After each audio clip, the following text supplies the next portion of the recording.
Lisa. I'm very excited to have you on a podcast. How are you today? So much. I'm great. How are you doing, Connie? Yeah, I'm good too. I'm good too. I'm very excited for our conversation. But first, tell our audience where in the world are you located? And then also one thing about you that has nothing to do with your business and that surprises people when they hear it. Oh, well, that's an interesting one. I'll have to think about that while I tell where we are. So I'm in northern Arizona, so in the Prescott area or Prescott. People want to pronounce it different things that live Mhm. here, so I would say both. And originally I'm from Southern California, but we moved here about 2 years ago.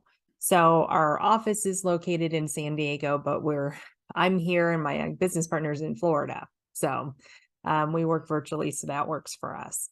And I would say something that people don't know about me but are surprised. You know what's funny is that I tend to, so on Facebook, on my personal side of things, I will post just little funny memes that I find everywhere. And it's funny how many people are surprised that I have a sense of humor. It's funny because I think I have a great sense of humor, but they're like, "You're so funny. I had no idea." And I think it's Yeah. because of the finance thing that Yes, they I I just don't have wanted a to sense of say humor. it's like when they say to me, "You're not the typical accountant," and I'm like, why is the typical accountant not funny or not like Exactly. easygoing or Yeah. yeah, I Yeah, think one of that my could core be. values is actually to have fun. I Yeah, kind of have to remind myself not to just kind of bury myself in work, but to actually have yeah, fun and enjoy life. It's part of the reason we moved to Arizona was yeah. to be able to have a little bit more work-life balance. And so I guess that's the thing that people don't know about me. I actually have kind of a goofy sense of humor. So there you go. I love that about you.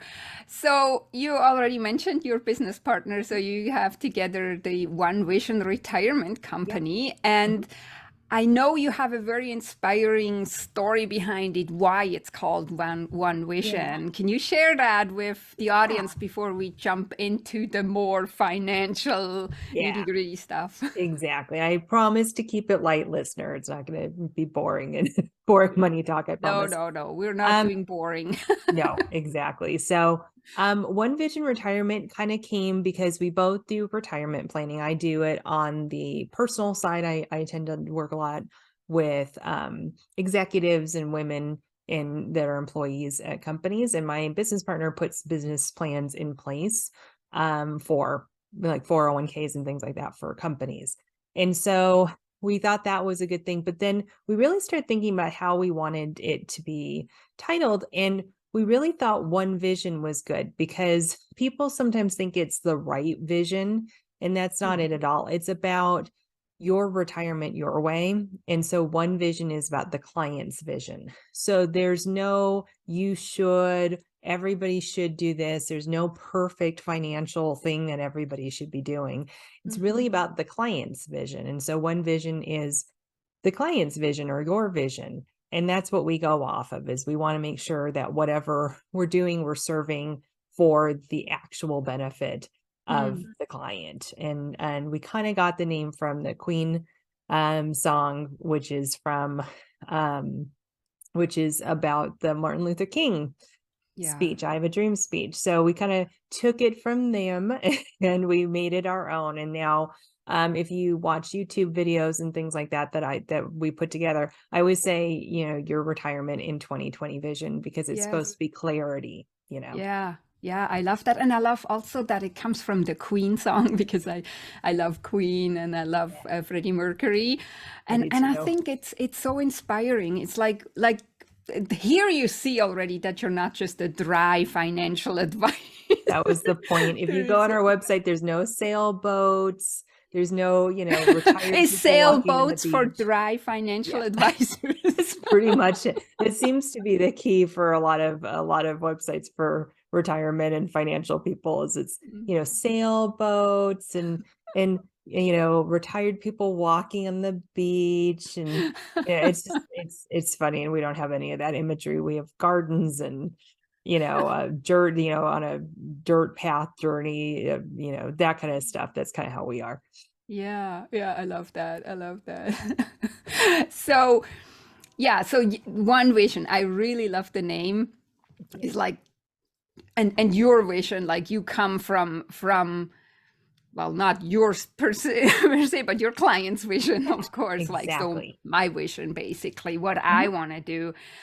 Um, and you're talking about bucket lists too, so that kind of yeah. goes into it, right? In this, Mhm, my vision or my your client's vision, what exactly. do they have on a bucket list? So just real quick, how do you define bucket list for people that maybe never heard this term? I'm not sure whether there are people that never heard this term, but who knows? Who No, knows? I think that's, and even if they have, maybe my definition of it is different. So I think that's a great Mm-hmm. question. So I would say for me, bucket list planning is, your biggest dreams, maybe things that we're not necessarily telling other people on a day-to-day basis. Maybe it's to Mm-hmm. go to Bali. Maybe it's to own a Corvette. Maybe Mm-hmm. it's, to a lot of times we think it has to be materialistic things or experiences or something like that. But it can be things like, I want to retire my mom. I want her to be Mm-hmm. able to not have to work anymore. And so I'm going to save towards that. I want to support my family. I Mm-hmm. want to, so it's really about what your biggest dreams and goals are. And I always start with, and it's kind of a morbid way to start, but it's a good way to start, which is, if you had 24 hours left to live, what Mm-hmm. is the thing that you would regret the most that you didn't do? Mm-hmm. Maybe that's skydiving, or maybe that's, and at first, most people will say stuff like, oh, hug my family or something like that. And Mm-hmm. not that that's not a great answer, of course, we want to spend more time with our families and our loved ones and children and whatever is in our lives. But to me, I really want people to think about, what is that one regret that you have for you? Mm-hmm. And that's kind of what we don't do a lot of. Bucket list planning is about you and what you want.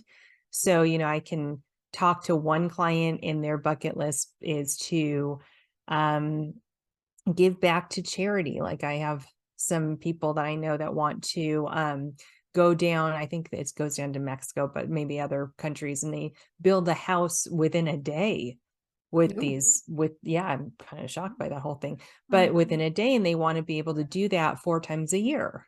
That's a Mm-hmm. great bucket list item. Mm-hmm. They really have been able to do it once, and they can't break away from work to do it otherwise. Yeah. And then you've got people who have those big ostentatious dreams, like going to Greece. And, I had one lady describe it as walking down where Plato walked. And I was like, oh, that's Mm-hmm. a great imagery. I love it. So Yeah. it's really about what people want and what are big dreams that they sometimes won't let themselves make into reality, for fear of either basically not feeling like they might not be able to do it, like some fear of failure a little bit, Mm-hmm. fear of people's judgment that it's a little too ostentatious. Mm-hmm. We're kind of set in this way that we think a vacation is to go visit our parents, which I'm Mm-hmm. not saying that's not a nice getaway, but that's not really a vacation for you. Yeah. That's to, take care of family obligations, see them. You might love your parents and want to go see them. Some people don't and just are doing it for obligation's sake. But to me, that's not a real you vacation. That's a vacation for other people. Mm-hmm. But So, isn't, yeah. I know you work mostly with women. Mhm. Isn't it what the kind of the problem that we women have? We're not really doing things for us. We're Yeah. always doing everything for everybody else. And then, like, if you would ask me if I only live for 24 more hours, what what would I want to do or what would I regret? Even though I'm well aware that I should and should is not a nice word that I want to find something that I want to do for me and I actually live that way, but I would still have trouble because it's Yeah. like, yeah, you would want to see family. I live abroad, so I would want to rush home and meet my family in Switzerland. Mhm. But I think a lot of people have, or a lot of women have, problem to even come up with something, right? Yeah. Is It that is. not your It's difficult. experience? Yeah, no, that's very accurate. Yeah, we do have a lot of problems because usually when we're deciding on something like a bucket list item or something like that, it's usually involving other people. Like, Mhm. my friends always wanted to go to blah, blah, blah. So I would want to go there with them. I'm like, well, that is Mhm. that really where you want to go? Yeah. And I think it takes some time. I usually will work if women are having some people are fantastic and they just know exactly what they want and they know Mhm. exactly if I could do anything, I would do this and this and this and this, and they know exactly what they would want to do. Other people don't, they're so used to putting themselves on the back burner, like you said, that, that it's kind of hard to think that way. And so Mhm. I often will take them through a values exercise so Mhm. that they can actually choose their core values. And then we Mhm. link them to different things that they could possibly do. Also, I'm really good at suggesting stuff like, have you ever wanted to travel outside the United States? Where would Mhm. you want to go? Blah, blah. Mhm. I'm good at kind of Yeah. trying to push them a little bit. And some people don't want to travel. I Yeah. have Yeah. several clients who've gotten to retirement. They thought they were going to go all over the world, and Mhm. they don't really wanna do that now. They just kinda wanna spend time with family, take Mhm. some small RVing is huge right now in the Mhm. retirement world. They love RVing all over the Mhm. place. Mhm. Um, and all of that. And so, it's not always that you end up doing exactly what you think you will want to do. But my point is with bucket list planning is not to wait. Yeah. I think when retirement, not to shift, but basically, the problem with the word retirement, and I'm still happy we named our company something with retirement in it, but you get a visceral reaction sometimes with retirement because people go, oh, I'm never going to retire. Or, Mhm. oh, I'm not prepared for retirement. There's always some kind of Mhm. negative connotation to retirement or overjoyment of like, let's retire tomorrow because I hate my corporate job or Yeah. Mhm. whatever that is. There's some kind of interesting emotion attached to it. And to me, retirement is just about when you have that independence to be able to do what you want when you want. Mhm. That's what Freedom, right? retirement is. Freedom. Exactly. Freedom. Mhm. That's Yeah. one of So my core values, freedom, yeah. right? Oh, I love that. That's Yeah. awesome. So, yeah, I Yeah, agree. Freedom freedom is of time more than like, but of course you need the finances in check to have some yeah. freedom of time. And I'm not necessarily talking about, 24 hours, 7 days a week, 365 days a year of freedom, but Mhm. enough freedom that I Yeah. actually feel that I have control over some of my time. Yeah. Yeah, Yeah. exactly. One lady put it as she wants to be able to, if she got laid off, she would want the capability to go back to work or not. She would Mm-hmm. want the Yeah. ability to go maybe get a master's in a different Mm-hmm. field, or a different part of her field. She would Mm-hmm. want to have that, like you said, freedom to do what she wants when she wants Yeah. and to take some of that stress off. And so Yeah. that's what I think of as retirement. And some people never want to retire, and that's okay. Yeah. But meaning actually stop working. I guess Yeah. I'm in that case, but I think everybody is in pursuit of that freedom aspect. I think so too. But so let's so what is the intrinsic reason that people then come to you? Like because we just said like the women don't necessarily have this bucket Yeah. list or anything, but something pulls them to you. Is Yeah. it your beautiful smile or Of course it is. No, it's my charisma. No. exactly? No, No, yeah. I think the thing is that women, there's a lot of women. I love that this is happening. I mean, I'm going through it now where we get to a certain age, usually 40 and up, where we start going, what's our purpose? What are Mm-hmm. we trying to accomplish? What we're done trying to fit in with the Joneses. We're done trying to impress all of our friends. And we become more choosy with our time and also understanding that we want more purpose in our life.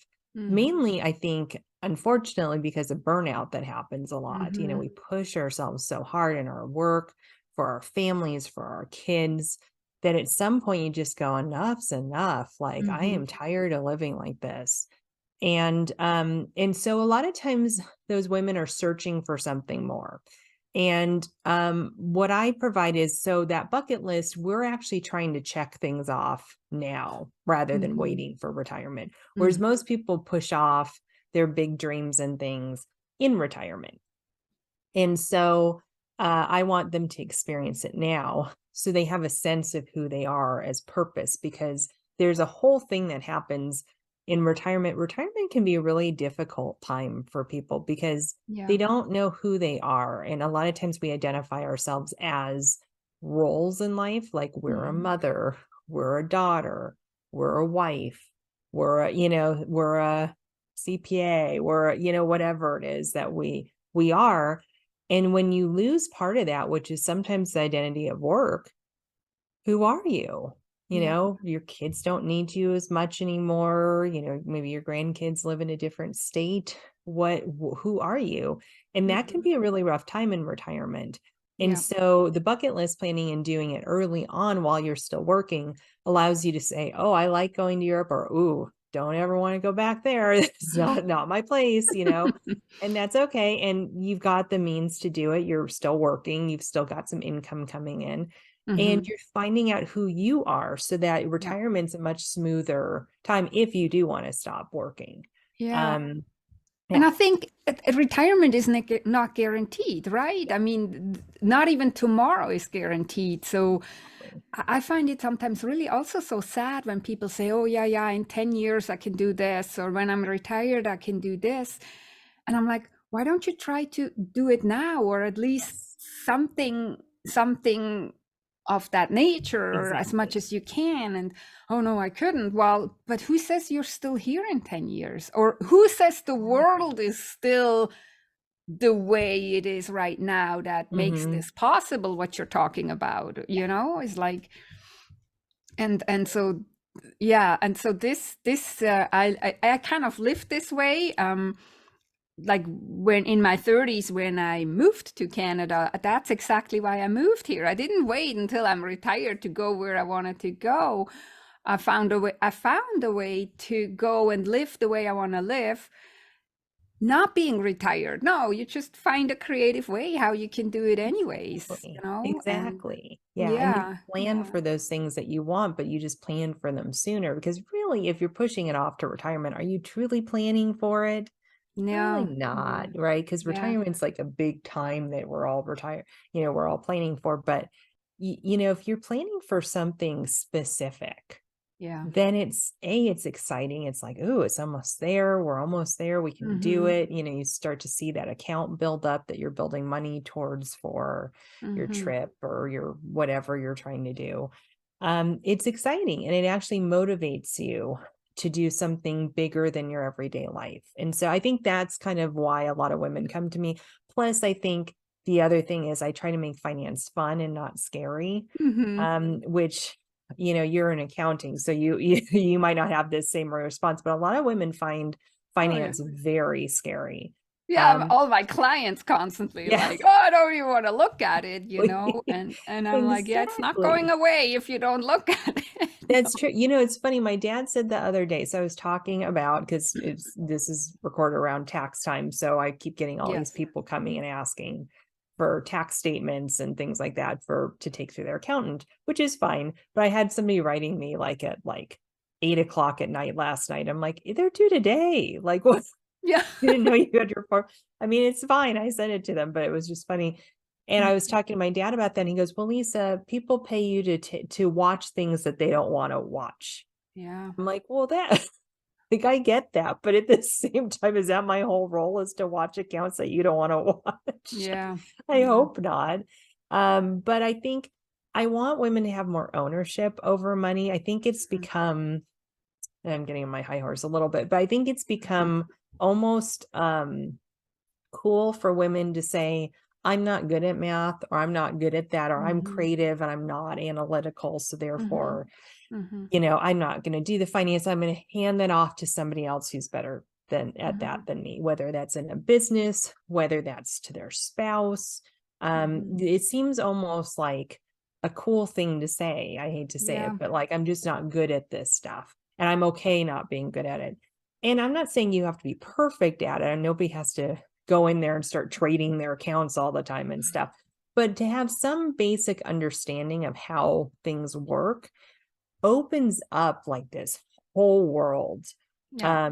that I think women would be able to actually really take control of their money in their lives at that point and be able to live the life they really want in a way that they know that they can live it. You Yeah. know, we tend to limit ourselves a lot with one type of investing because that's the kind of investing we're comfortable with, or one Mhm. type of an account because that's what I know about, or one, and instead of just embracing the whole thing and saying, I'm a learner, I'm here to learn, let's Yes. learn. Yes. Because we're not taught any of this in school, and that's not our faults. No, and I actually heard the other day something interesting because I was always saying too, like, oh, it's really annoying. We all don't learn about finances in school. And then I don't remember where I heard it. It was also some podcast interview, and that person said, well, oh, I think it was Ramit Sethi even.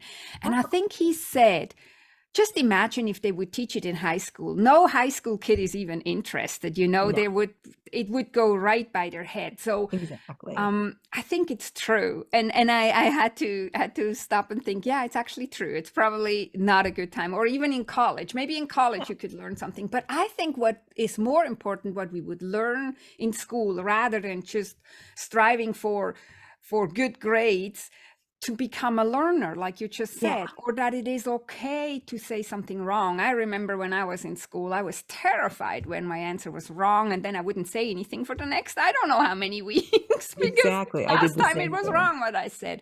So I think if we would get to the point that we don't need to be perfect, that we can just say something and it's fine if it's wrong. And what you said too is like when people say, oh, or for especially women say, oh, I'm not good with math or I'm not good with finances.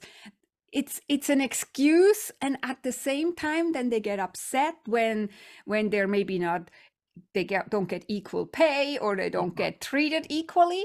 But you Hmm. put yourself in the like below to begin with, and Yeah, nobody I says you agree have with to that. become an accountant, nobody says you have to become a financial planner, like you are just money and your finances, you can't escape because we Yeah. need it every day. So just Yeah. know the basics a little bit and understand Lisa is handling it for you, Ah, but you exactly. wanna and Feel some Lisa is holding ownership. your hand if you're Yeah. confused, and she's not shaming you, but you wanna at least a little bit Hmm. understand what's going on. Yeah. The empowerment that comes from, Yeah. I don't know if you can truly say this sounds horrible, but I'll say it anyhow. I don't know if you can truly say you're an empowered woman if you're handing your finances off to somebody else. No, I totally agree with you. You're Yeah. not an empowered woman if you're Mm-mm. if you're closing your eyes and stick your head in Yeah, the sand, or whatever images we want to exactly. use for that. Yeah, Yeah, exactly. And yeah. I think that that's holding us back. I agree with you.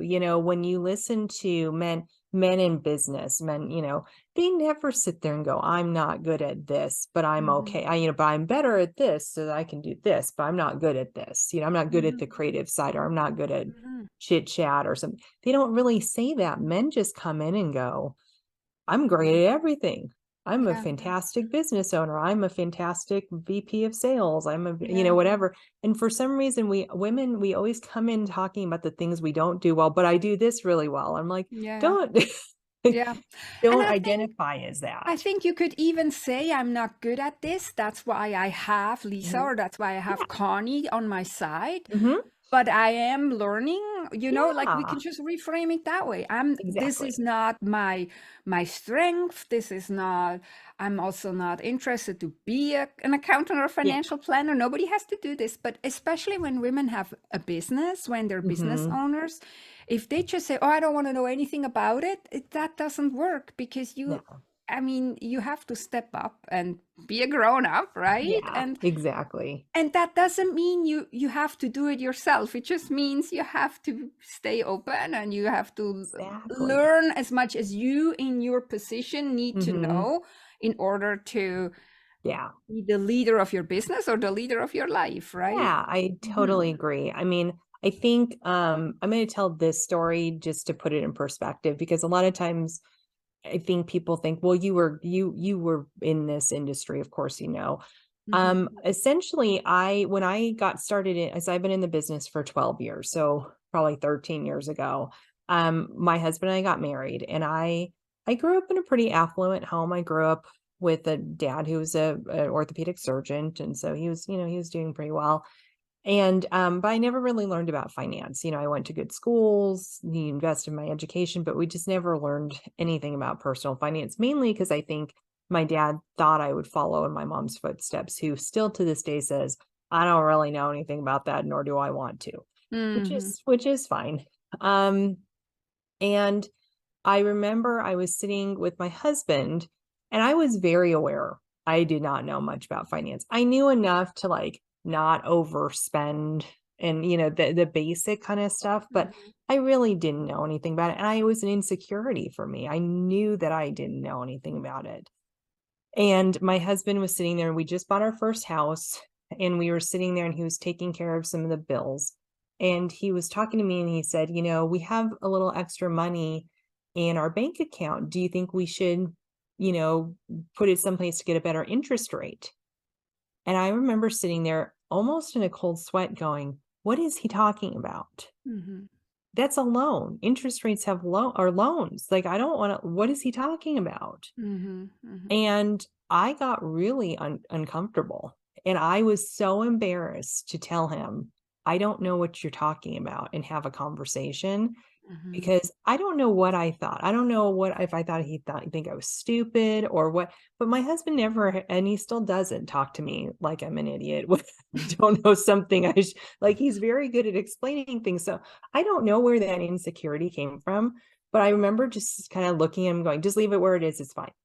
And he's like, Mm-hmm. okay. And so I made a decision out of fear because I was afraid that somebody was going to judge me Yes. for being stupid when it came to this Mm-hmm. kind of thing. And so I get where a lot of women are coming from. I Mm-hmm. think the difference is, and what I'm asking women to do, they don't have to become a financial advisor, but a year later, I jumped into this world, not necessarily um I was by choice, but I was needing to make a career change and things like that. So I kind of said, oh, I could, everybody starts in life insurance in our industry. So I could start in life insurance. I could sell life insurance. And you kind of move into financial planning, some of us that are really wanting to do holistic planning and that kind of stuff, which Mm-hmm. I was one of them.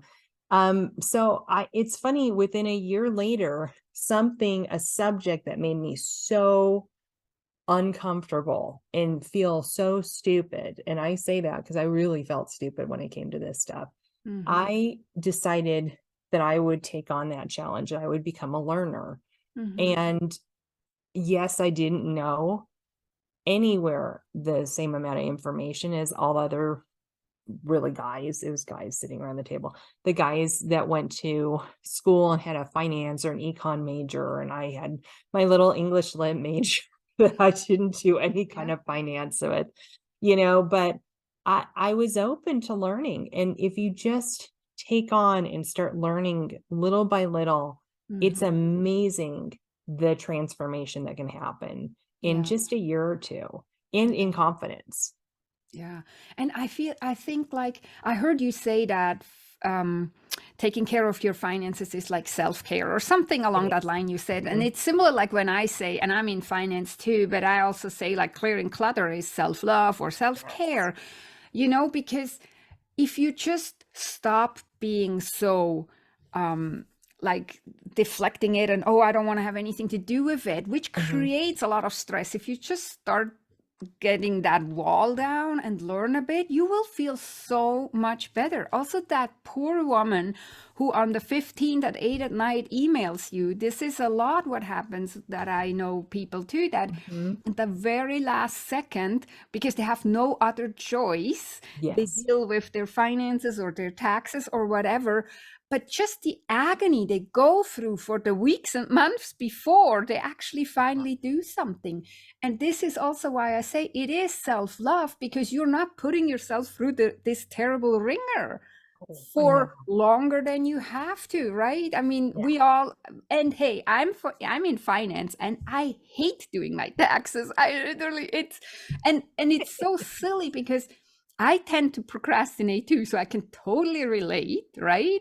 Mhm. I'm an accountant, but I'm not an accountant who does taxes. I'm more like helping with budgets and Yeah. forecasts and business plans and stuff. So my taxes are also like kind of like I don't want to do it. And then I just know how it is in my head. And I'm not at the last second, but I know how I get stressed and think, oh, I have to do these taxes, you know. But some people put themselves through the agony, and it's so not kind to yourself when you It could isn't. Yeah. just okay, baby steps, do a little bit, do it here and do it there, and do it on time, and it's not that bad. So yeah. No, it's just about I say that there's three legs to the financial stool in many respects. It's clarity, awareness, and then independence, which is what we're really striving for. A lot of us Hmm. is financial independence. And the clarity and awareness are really just being clear of what you want and that bucket list side of things. Awareness is actually looking at your stuff. Hmm. Yeah. That Yeah. I hate to put it that simply, but that's really it because so many people will say, especially after this year, after 2022 and how bad the markets have been and the economy has been, I don't know how many times I hear people say, I haven't looked at my 401k statement in a year. Mm. Yeah. And while it's probably just fine, you need to have some kind of awareness of what's happening Mhm. and be Mhm. prepared that you are going to have an emotional reaction to it, probably a negative one for 2022. Yeah, or maybe Um, you're pleasantly surprised. You never yeah, know. yeah, that's true. You Maybe only it's know when you down look at it, right? 80% and it's only down 10%. It's actually a Yeah. nice surprise, right? Yes. Yes. So that awareness piece is really important. And I think that's where a lot of women get hung up, not even just women, men do too, where they just don't want to look at it. That's why budgeting is so difficult on a Mhm. personal level because they don't really want to look at what they're spending their money on. They Mm. don't really because they judge themselves, they criticize themselves, but I always say if you can just do something as simple as opening your bank account and just looking at it when you're having your cup of coffee in the morning or your credit card statement Mm. and trying to be nice to yourself and going, I'm not judging myself. I'm Yeah. using this as education on what I'm spending my money on. Yeah. You'll start to make some behavior changes Mm. that aren't forced, aren't based off of you saying what a horrible person I am because I go to Starbucks every day or whatever it Yeah. is. It's little things that you will start to notice and go, I'm not really proud of that one. Yeah. I'm going to not do that anymore. And that's okay. Yeah, and I find it so funny when people say, "Oh, I don't want to have a budget. I don't want to restrict myself." But a budget is not restricting yourself. A budget is very personal. And if, for example, the Starbucks latte once per day is very important to you, then might as well have that Yeah. No, I factored totally agree in. with that. And or whatever your jam is that you don't want to give up. Well, but then maybe there's other stuff that you're doing that you're not really caring for. And when you're looking at your bank account or at your credit card statement, you might find these and think, oh, I Yeah. could actually not do this. And then I could have more coffees, for example, or whatever it is, right? Exactly. No, I totally agree with that. When the biggest one is those subscription fees, they Yeah. pop up and you're like, oh, Yeah. I didn't even know. But if you're never looking at your credit card statement and you're just paying it off without knowing, then you can't ever catch it and go, I don't want to pay for that anymore. Like, why do Yes. I still have that Exactly. $5 a month thing that I don't want to pay for anymore? Yeah. Yeah. So it's just being aware of your surroundings and being, like you said, I think being a learner is really important to Hmm. go into it with an open, curious mind rather than a judgmental mind, which we Yeah. tend to do. And I think it's really, and this I call mental clutter plus emotional clutter. It's usually really us who shame ourselves or beat Hmm. ourselves up the most. It's not even that other people, like we have a shame maybe, but Why? It's more because of us, because we judge ourselves so extremely, maybe because of that perfectionism that we touched on already a little Yeah. bit, that we think we need to be perfect at something. And I, like, hello, Miss Yeah. Perfect here, I sometimes feel too, is like if I start something that I don't know anything about, my brain tells me too after one day I should know it all already. I mean, this is Yeah. literally, and then I may beat myself up unless I catch myself. So we all do this. It's we're mostly, and I think if people would understand that, we're mostly afraid of our own brain and what our own brain tells us, and not so much even about what the number says on the bank statement or on the credit card statement. Yeah. So, and I Exactly. call this mental clutter, and this mental clutter creates so much emotional pain and also clutter, Yeah. that if we would just clean this up a bit and be a little bit brave and look at it, we would our life would be so much I less totally stressful, and you would feel in control. I totally agree. Well, Yeah. and you brought up an interesting point, which I've never thought about before, but those clients that come to me that feel like they're not good at finance, they need somebody to do this for them, that kind of thing, they always are cluttered in terms of their financial paperwork. They might have a Mm-hmm. pristine home otherwise, but Mm-hmm. when it Mm-hmm. comes to their statements Yep. or to it's a mess because they Mm-hmm. don't want to pay any attention to it because it doesn't bring them joy. Yeah. And so therefore you're right, that area of their lives is really cluttered. I've never actually put two and two Mm. together, but I can't think of a situation where that's not the No, case. yeah, that's totally it. That's totally it. That's like, I come out of finance. People are sometimes surprised and say, "What, you're talking about clutter, but you come from finance?" And I'm like, it's so tightly connected. Not just this connection that you just Yeah. discovered, but there is also like a lot of people who have a lot of clutter in their home, for example, physical clutter, also have no idea about their finances, because if they would maybe not spend certain money on stuff that they don't need and don't use and don't love Mhm. and whatever, the whole definition of clutter. It is Yeah. very tightly connected.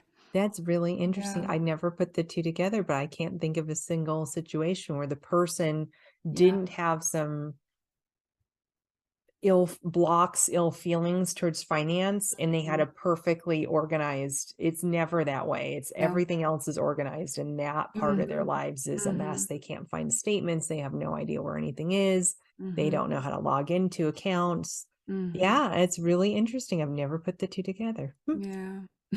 See, always learning.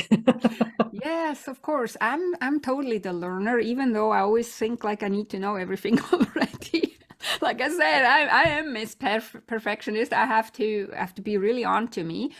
Um, so I wanted to ask you too. So are your services that you offer, are they only for people from the US, or is people from Mhm. Canada? Can they come and to Yeah. you too? Or even, I I have lots of international listeners because I'm yeah. originally from Switzerland. So Yeah, there's that's true. I have people in Australia. Hello, my Australian friends, and I have people in Europe. And so just I wanted to ask, Yeah. or is that, I I mean, the think whole conversation we had was for everybody, but your oh, yes, of services. course. You can any Hmm. country, any language, you can basically do do the same Exactly. thing. I would say for Canada, yes, I know I can work with Canadians. Um, Hmm. depends on there's a thing in Europe that sometimes we're not able to work with certain people in areas of Europe, so that would be hard. Australia, I don't know. Okay. Okay. So I'm happy to figure if somebody's interested in chatting, reach out and I will find Yeah. out right away on that. But Yeah. I don't know on that. But I know that I'm here for a conversation with people, even if you can't work with me. Per se, I can at least have a conversation because money is universal in many respects and how we handle it and how we want to use Yeah. it to make our life better. That's Yeah. really what money is supposed to be. Yeah. And I think like they got a lot maybe out of our conversation, that they're gonna be maybe brave enough to find, like, if they're in Europe or in Australia or in New Mhm. Zealand, to go and find somebody like you who is Yeah. not scary and who is also fun, that Yeah, can there help are some them. of us out there. I Yeah, can hope help. that people are I hope that my messaging and other women that are out there, not all women, but there are a lot of women who are going into this kind of understanding that money mindset has a lot to do with the actual actions Mm-hmm. of somebody and the planning of retirement or financial future or investments or anything like that. Bucket Um, list items. Bucket list items, exactly. I mean, I could get into a whole thing about investing and how, as women, we tend to let our emotions dictate the investments rather than the Mm-hmm. knowledge. And Mm-hmm. that can be a whole thing. And you have to work through with clients. Cause for years, I just listen to clients go, oh, I'm conservative in my investment nature. Okay. And I put them in instead of like actually having a real Yeah. conversation with them, This which could be now we another do. podcast episode we It could do could, yeah, together, right? there's a whole other thing about Yeah. investing and all that stuff. But Yeah. yeah, I think there are definitely more and more of us out there that are holistic planners that are Mm-hmm. there to work with you on values, to work with you on Mm-hmm. immediate goals as well as long-term goals, which has Yeah. always been long-term. Just make sure that you've got the kind of advisor that speaks your language. I actually wrote a blog post on this about how oh, actually video, I'm sorry, I just did a video on it and it's on our YouTube channel, but essentially you need to have somebody who's speaking your language. Yeah. And if they don't speak your language and they're not talking to you in a way that you truly understand, they're not your person. They could be as nice as possible to you. They could be very wonderful people and you'd love to have tea with them or you'd love to go out to have happy hour with them. But that still isn't your person because you've got to think in a time of despair, let's say if somebody passes or some really hard time comes, which happens in our lives, who you need to have somebody there who's able to talk to you in a way in a time that you're fuzzy, that you're not able Mm-hmm. Mm-hmm. to necessarily take that extra time to really understand somebody. Yeah. And if you don't have that person, then that person's probably the wrong person. Yeah. We're like twins because I have a blog post somewhere on my website. Actually, just now think maybe I should make a video too or a podcast episode about it where I talk about what is the perfect accountant or bookkeeper for you. And I say in there too is like, don't like I mean yes, but for the legal stuff and the accounting stuff follow the advice of your accountant and bookkeeper, but if they make you feel icky or if they make you feel like small or if they talk down to you or if Yeah. you don't understand what they're saying and you don't dare to ask, then it's Oh, the wrong person for you. it it should is. be Yeah. it should be the accountant and the bookkeeper works for you and it's his or her responsibility to help you understand. And now, of course, you need to want to understand, but Yeah. if you're scared, then that's the wrong bookkeeper for you, the It's wrong totally accountant for true. you. And it's got to work with couples too. I don't know the statistic offhand, but it's a huge number. It's like 60 or 70% of women, when their spouse passes away, are moving their money away from the financial advisor that's been working with them Mm-hmm. for 20, 30 years with their spouse because Mm-hmm. they don't like the way he or she, and there are she's that get moved away from too, Yeah, yeah, that yeah. they don't like the way they communicate to them or that they've never communicated to them and they don't like that. Mm-hmm. Um, and so it's really interesting how that, so don't let that happen. If you're a couple, you both have to feel comfortable Yes. with who Yeah, you're working with because yeah. that's a difficult time to have to move accounts and money and things like that when you're trying to still take care of, a loved one passing or something like that. It's Yeah, difficult. yeah, It's these not a good time to. traumatic events, right? Yeah, Mm-hmm. exactly. So Yeah. language is really important and finding your person is really important. Yeah, yeah, I love that. So, where can people find you if they're now intrigued? They are in the US or maybe in Yeah. Canada and they want to bucket plan their Bucket list life. plan. Yeah. Yeah. So they can reach out to me. I'm pretty active on LinkedIn. Hmm. Um, and so they can find me on LinkedIn, just Lisa Sakai, and they can connect with me there, to just kind of get some content and get some information. And then of course you can message me through there Hmm. to get, set up a time. There is a link also in my bio there to set up a get to know you call essentially. Yeah. But and I would love to make an offer to anybody who's kind of intrigued and wants to start doing some of this on their own, but isn't necessarily ready for an advisor, is if they DM'd me through LinkedIn, I would be able to send them a resource I have, which is basically 15 baby steps you can take to financial independence. And they're Oh, really I love small that. little things, like looking at your account or your credit card. And I tried to build in some habit stacking things in there too, so that you can build it with another habit to make it easier for yourself. Yes, yes. Well, I will put the links in the show notes. Maybe Great. you tell me again what exactly that they Sure. can request, and I will put that in the show notes Oh, too. great. Excellent. Yeah. Perfect. Yeah. And so before we wrap up, do you have any last words, or did I not ask something that you really feel like, oh, she should have asked me that? Or any other thing you want to share before we wrap up and you think this is needed? Yeah, no, I think you asked perfect questions. Thank you again for having me. I'm always so honored to be a guest on somebody's podcast. And I love that we have a very similar background and way to talk. I think we have Yeah. similar language, which is good. Yeah. I would say no. I think the one thing I'd love to kind of leave it with is that really take into account that money is emotional. And so when Hmm. you're making a financial decision, really sit back and go, am I making an emotional decision or am I making a educated decision? Hmm. And if it's the emotional decision, take a little time to educate yourself on that area before you just say yes or no on something, Hmm. because Hmm. you could be making a decision based out of fear, which can be detrimental to your overall plan and your Hmm. overall life that you could be enjoying. So Yeah. Yeah, I love that. Thanks so much, Lisa, for taking the time to come on and to have this chit chat with me. I absolutely. Thank really you. hope we could get across that it doesn't have to be scary, and we're funny. I think so. Yeah, yeah. Thanks so much, Lisa. Thank you so much for having me.